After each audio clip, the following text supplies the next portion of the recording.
Faz silêncio e presta atenção na leitura. Quadros em movimento. A mala voltara quase vazia, mas a mente repleta. Visitara museus, bibliotecas, livrarias. O pequeno quadro, presente de um amigo, foi acomodado entre os inúmeros que pendiam assimetricamente da parede da sala. Encontrar um espaço ali era quase impossível. Afastou-se para ver o resultado e teve a impressão de que algo se movera. Aproximou-se com medo de que fosse um inseto. Não viu nada. Os quadros mais antigos se alargaram e forçaram os mais recentes a se comprimirem. Nesse empurra-empurra, alguns se inclinaram. Ingrid percebeu um leve rumor e recolocou-os em seus lugares. As 5 mulheres de branco que se dirigiam às suas casinhas, no quadro de moldura negra, assustaram-se com o movimento e apressaram o passo. A luz atravessou a janela e pousou sobre o quadro em que a moça caminhava para uma rua ensolarada.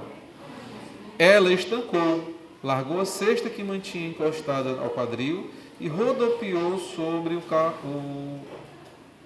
calçamento irregular. Ingrid pôs um CD de Chico Buarque e iniciou uns passos de dança. As pessoas do quadro, em tons vermelho e negro, que observavam a festa popular, voltaram-se e a aplaudiram com entusiasmo. Sem perceber o que se passava na parede de sua casa, Ingrid apanhou as ilustrações que trouxera do Museu d'Orsay e estendeu-se no sofá, abaixo do quadro em que um pintor fazia um autorretrato. O pintor abandonou as palhetas e tintas, debruçou-se sobre a moldura e passou a observar, junto com ela, as reproduções. Um forte sopro de vento alcançou as cortinas e avivou as figuras de todos os quadros.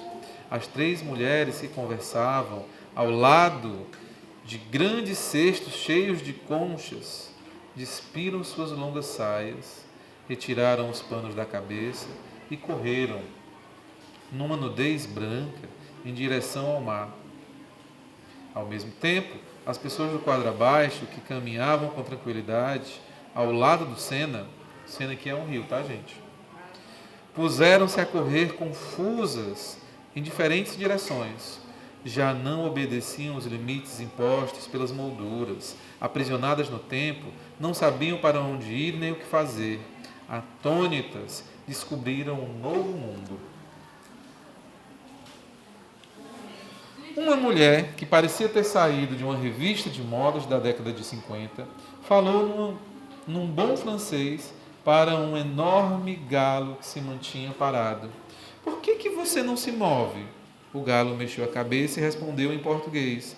Estou nessa posição desde 1972. Não consigo mexer as pernas. De repente, formou-se um grande círculo e reclamações de toda a ordem. Foram ouvidas em diferentes línguas, mas todos se entendiam. Foi paralisada enquanto caminhava para casa. Estou há anos sem tomar banho. Não sei o que foi feito da minha família. Nem pudemos entrar em casa depois da festa de Iemanjá. Quantos anos se passaram? Estou jovem e minha filha deve estar velha.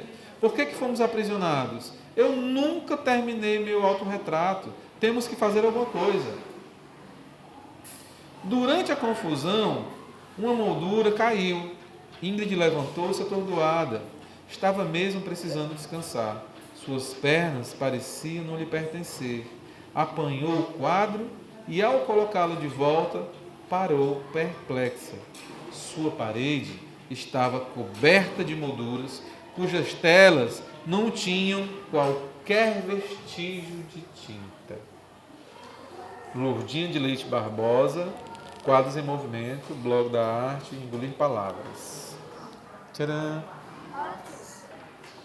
Na aula passada, a gente começou a falar sobre o conto fantástico. Vocês percebem que esse conto, isso aqui é um conto, tá, gente? Textinho pequeno, narrativa curta. Então, textinho pequeno, narrativa curta. Então vocês percebem todos aqueles elementos que a gente colocou na lousa, como tempo, espaço, personagem, narrador, estão nesse conto. Qual é o espaço dessa história? A sala da Ingrid. Só a sala, ela não vai nem para outro movimento, para outro lugar da casa. Só a sala. Então é um espaço bem curtinho, bem pequenininho. É só aquele espaço, é único, só um espaço. Então é uma história que conta um pequeno e breve e rápido instante. Uma história de alguns instantes em que ela para descansar, quando ela traz os quadros, começa a botar na parede. Só toda a história se baseia nessa pequena cena. Percebe? Quem são os personagens? A Ingrid, né? E alguns personagens dos quadros que nem estão fazendo muita coisa. Então a gente percebe simplesmente uma conversa. É só uma cena. É só um lugar. É um espaço de tempo curto. E isso caracteriza o conto. Vocês percebem isso? Por que a gente chama de conto fantástico? Porque apesar de ser uma história que poderia ser,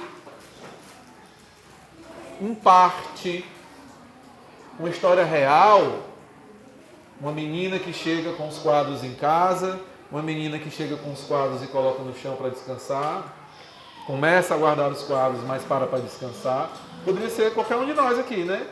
Só que por que é fantástico? Porque dentro do elemento cotidiano, dentro do dia a dia, dentro dessa cena comum, existe um fator fantasioso, um fator fantástico, um fator que não é real, né? Tem um fator ficção, que é o quê? Os quadros começarem a conversar. Então, é parecido com a vida real, mas tem também o fator ficção. Tem um pedaço de ficção aí na história. Então, todos esses elementos configuram o conto. O assunto faz ser conto fantástico. Conto é um gênero que tem vários tipos de conto, mas é um gênero. E conto fantástico é um gênero mais específico, é um tipo de conto. Conto fantástico. Deu para entender mais ou menos? Belezinha? Fechou? Vou responder essas primeiras questões, tá? Primeira questão. A protagonista voltou de uma viagem à França. Qual que é o nome dos museus que ela visitou?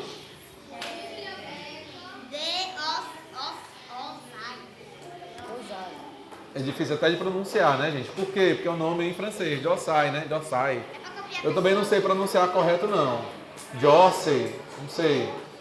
Mas porque é em francês. Claro, ela está chegando numa viagem na França. Claro que é um nome fácil, né? É um nome francês. Releia a frase a seguir que inicia o conto. A mala voltara quase vazia, mas a mente repleta. Vocês percebem que é uma frase linda isso aí, gente? A mala voltou vazia, mas a mente voltou cheia, plena, cheia de coisas na cabeça, né? Com base nesse texto, responda que tipo de viagem a personagem fez. Foi uma viagem... Não, que tipo? Uma viagem cultural, né? Ela foi fazer um passeio cultural, foi conhecer as coisas, foi passear, foi conhecer os lugares. Não foi uma viagem de negócios, nem foi uma viagem...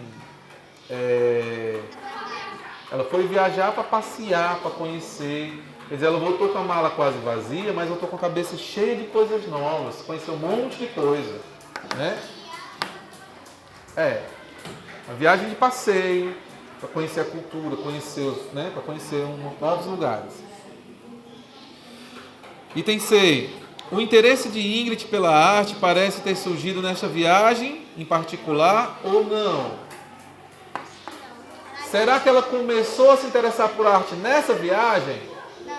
Não, né, gente?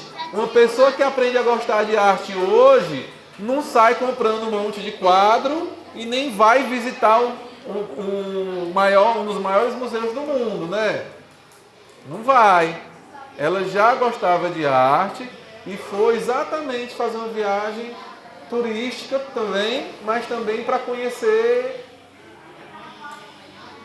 esses lugares, né? Museus. Para começar, né? Quem vai no museu, quem vai numa biblioteca, quem vai na pinacoteca, quem vai nesses lugares culturais é porque gosta de arte, né, gente? Porque uma pessoa que gosta de festa não vai visitar um museu, né? Quem viaja para ir para uma festa não vai para o museu, vai para a festa. Então, ela já gostava de arte, provavelmente, né? Fala, meu amor. Também. Item D de dado. É correto afirmar que a arte estrangeira agradava a ela? É correto afirmar que ela se agradava daquela arte estrangeira? Sim, tanto que ela trouxe vários quadros.